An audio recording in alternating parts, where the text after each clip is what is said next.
کو ان کی notification cancel ہو رہی ہے. تو اب تو وقت ہے احتجاج کا، اس لیے تو آج ہم نے شروعات کی ہے. ایک منٹ ذرا اس میں صرف دو چیزوں کا اضافہ کر لیں. یہاں آ جائیں. نہیں آپ کی جگہ پہ نہیں، میں ساتھ بیٹھ جاتا ہوں نا.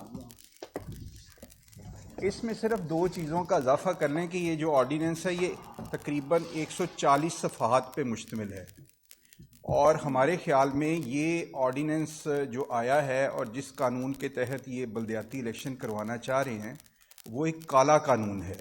اس کی وجہ یہ ہے کہ یہ ہسٹری میں پہلی بار ہوا ہے کہ 140 صفحے کے ڈاکومنٹ میں 76 ٹائمز اختیارات کے حوالے سے سیکٹری لوکل گورنمنٹ کا ذکر ہے. اور اس کو اگر آپ ڈاکومنٹ، آپ جرنلسٹ ہیں، اگر تحقیقی جرنلزم کریں تو ہم آپ کو وہ، ہمارے ساتھ کچھ دوست بیٹھ جائیں، 76 ٹائم پارس کے حوالے سے سیکٹری لوکل گورنمنٹ کا ذکر ہے.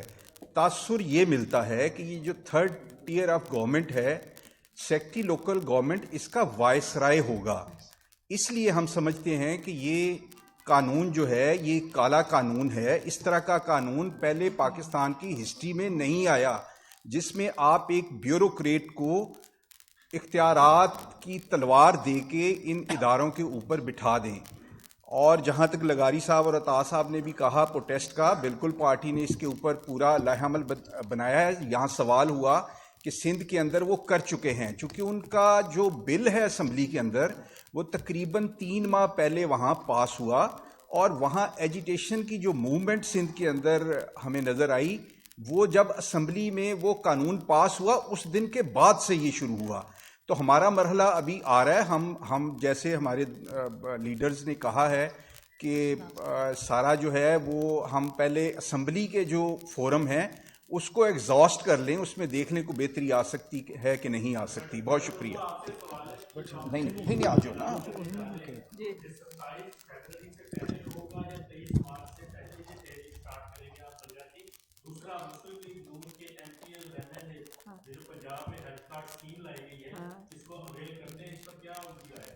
دیکھیے، پہلے تو یہ ڈیپینڈ کرتا ہے کہ حکومت کیا کرتی ہے. اپوزیشن ہمیشہ ایکشن کا ہی ایکشن دیا کرتی ہے، اور اب حکومت تو ابھی تو بھاگ رہی ہے. اور میری اطلاعات کے مطابق حکومت کے ہاؤس میں سب کچھ ان آرڈر نہیں ہے. ان کے اپنے بہت سارے ایم پی ایز اس سے متفق نہیں ہے، وزراء اس سے متفق نہیں ہے، اتحادی متفق نہیں ہے.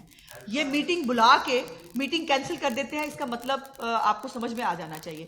حکومت جیسے ہی اس کے اوپر اگر وہ میٹنگ نہیں بلاتی، میٹنگ میں بلڈوز کرتی ہے یا جو ہے وہ ہاؤس کے اندر بلڈوز کرنے کی کوشش کرتی ہے. ہم نے اپنا لائحہ عمل تیار کر لیا ہے، اور جیسے ہی یہ سب کچھ ہوگا تو اس کے بعد ہم بھی اپنی اناؤنسمنٹ کر دیں گے. لیکن ایک بات طے ہے کہ حکومت کے جو اچھے اور سافٹ دن تھے وہ ختم ہوئے. اب اس لوکل باڈیز کو ہم چوری کرنے نہیں دیں گے. 2018 آج بھی پاکستان بھگت رہا ہے، اس سے زیادہ کا پاکستان متحمل نہیں ہے. وہ بعد میں بات کریں گے. جی بہت شکریہ. ہاں دیکھ لیں فراڈ.